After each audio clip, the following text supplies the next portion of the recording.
Bismillahirrahmanirrahim. Assalamualaikum warahmatullahi wabarakatuh.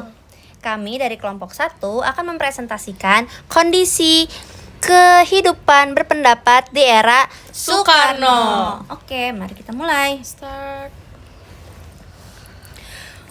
Welcome to dunia misteri. Dunia misteri. Nah, sebelum kita menjelajah dunia misteri, mari kita tahu penjelajah misterinya siapa-siapa dulu nih guys. Ayo kita pencet. Oke. Ada aku, Faramita Widya dari absen 9.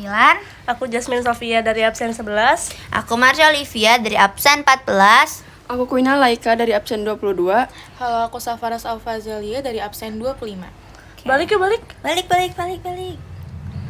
Oke. Sebelum kita masuk ke inti, mari kita tahu pengenalan Orde Lama terlebih dahulu.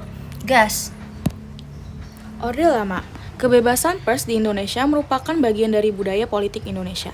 Kebebasan pers di Indonesia dilandasi oleh Pasal 28F Undang-Undang Dasar Negara Republik Indonesia tahun 1945 yang melindungi kebebasan penggunaan berbagai media dalam hal mencari, memperoleh, memiliki, menyimpan, mengolah, dan menyampaikan informasi.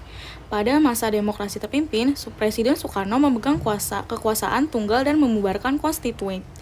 Presiden Soekarno mulai bertindak otoriter termasuk pada pers. Kritik terhadap pemerintah mulai melunak dan kebebasan pers perlahan mulai tergerus pada masa demokrasi terpimpin.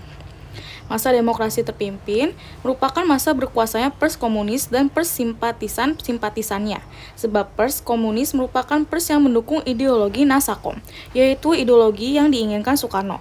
Pers lainnya yang menentang rezim Soekarno atau tidak mendukung ideologi Nasakom akan diasingkan, bahkan dibredel atau pencabutan izin terbit. Pengekangan terhadap pers ini berlangsung hingga runtuhnya pemerintahan Orde Lama. Kak, habis ini kemana? Coba pencet tombolnya yuk. Yuk, back. Nah, dari sini kita langsung ke intinya, yaitu kebebasan berpendapat. Kebebasan berpendapat di ranah politik. 1. Pembubaran DPR hasil pemilu 1955 oleh Presiden dan menggantinya dengan DPR GR. 2. Hak budget DPR yang tidak berfungsi. 3. Perubahan kebijakan politik luar negeri RI yang bebas dan aktif menjadi poros Jakarta-Peking. Kondisi politik seringkali mengalami pergolakan akibat persaingan antar partai dan berbagai aliran ideologi yang berusaha mengambil peran dalam pemerintahan. 4.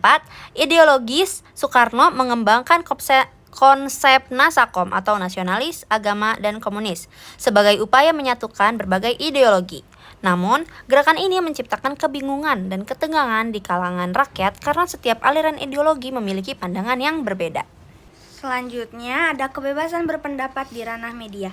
Kontrol ketat terhadap media dan kebebasan berbicara. Pemerintah Orde Lama menerapkan kontrol yang sangat ketat terhadap media. Surat kabar, radio, dan media lain diatur untuk mendukung program pemerintah tanpa memberikan ruang bagi kritik atau opini yang berbeda.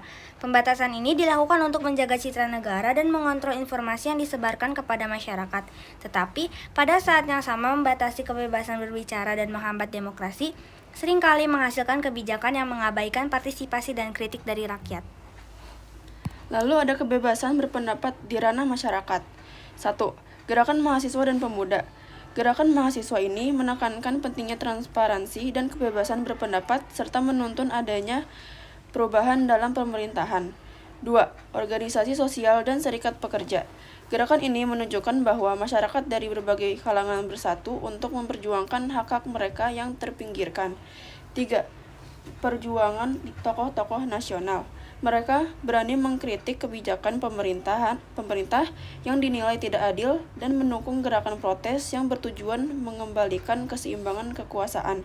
4. Pers sebagai suara rakyat. Pers menjadi alat penting dalam melawan penindasan terhadap kebebasan berbicara dan menyuarakan kebutuhan rakyat. Oke, back. Nah, bagaimana sih cara beralihnya Orde Lama ke Orde Baru? Mari kita lihat. Peralihan Orde Lama ke Orde Baru. Runtuhnya Orde Lama terjadi karena gabungan antara krisis ekonomi, ketidakpuasan rakyat, gerakan mahasiswa, dan peristiwa G30S yang mengguncang pemerintahan. Peralihan kekuasaan ke Soeharto mengantarkan Indonesia ke era Orde Baru yang menjanjikan stabilitas politik dan ekonomi. Peristiwa-peristiwa ini menunjukkan betapa pentingnya keseimbangan dalam kepemimpinan dan ketanggapan pemerintah terhadap kebutuhan rakyat. Lanjut, back. Oke, selanjutnya karena kita udah bahas semua, pasti ada kesimpulan dong. Iya. Oke, kesimpulan.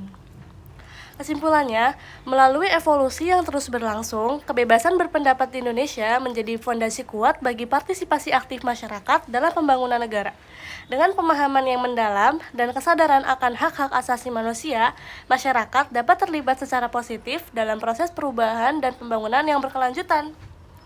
Selanjutnya, Oke, udah selesai. udah selesai guys perjalanan kita. Seru kan?